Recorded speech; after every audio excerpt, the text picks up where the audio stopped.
Émotions, sentiments est un ouvrage de français langue étrangère paru aux presses universitaires de Grenoble dans la collection Vocabulaire et expression.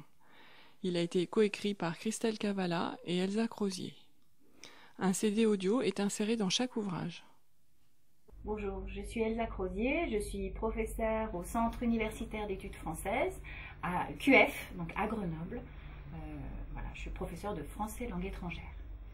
Bonjour, je suis Christelle Cavalla, je suis enseignant-chercheur au laboratoire Lidilem à l'université Stendhal de Grenoble et j'enseigne le français langue étrangère au QF également, au Centre universitaire d'études françaises. Oui, alors cet ouvrage en fait est né à la suite d'un projet de recherche en français langue maternelle auprès d'enfants pour leur apprendre le lexique des émotions.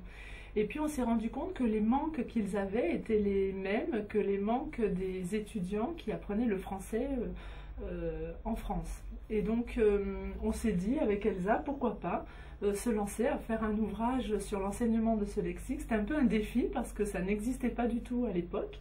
Et on ne trouvait même rien dans les méthodes de français langue étrangère à propos du lexique des sentiments. Donc on s'est lancé ce défi et en fait on s'est bien amusé d'abord et puis finalement ça a été édité par l'Épure, donc on était très contente. Voilà. Alors le contenu de l'ouvrage, c'est les émotions et les sentiments. Donc la peur, la joie, la tristesse, oui, tous les autres sentiments.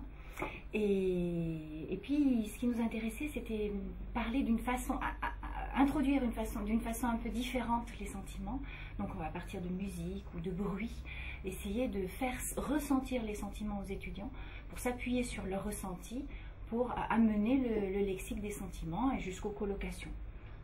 Et donc aller même quelquefois aller jusqu'au choc culturel, ou en tout cas l'interculturel avec les étudiants, parce que la colère, par exemple, certaines nationalités, c'est très mal vu d'exprimer la colère en public, et là, on les obligeait à exprimer la colère, un contexte, par exemple. Par exemple, l'exemple qui nous venait rapidement à l'esprit, c'était dire je suis verte. Donc, je suis verte, c'était forcément la colère, c'était rien d'autre.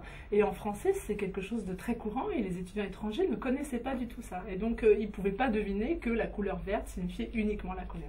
Donc, on a beaucoup développé ce genre de choses, grâce notamment aux techniques théâtrales que Elsa nous a apportées, puisqu'elle fait du théâtre. Voilà. Voilà. Et puis, donc, la colère, et puis aussi le regarder dans les yeux. Dans certaines nationalités, on ne regarde pas dans les yeux. Donc, c'était intéressant de dire, en France, quand on se parle, et surtout quand on exprime ses émotions,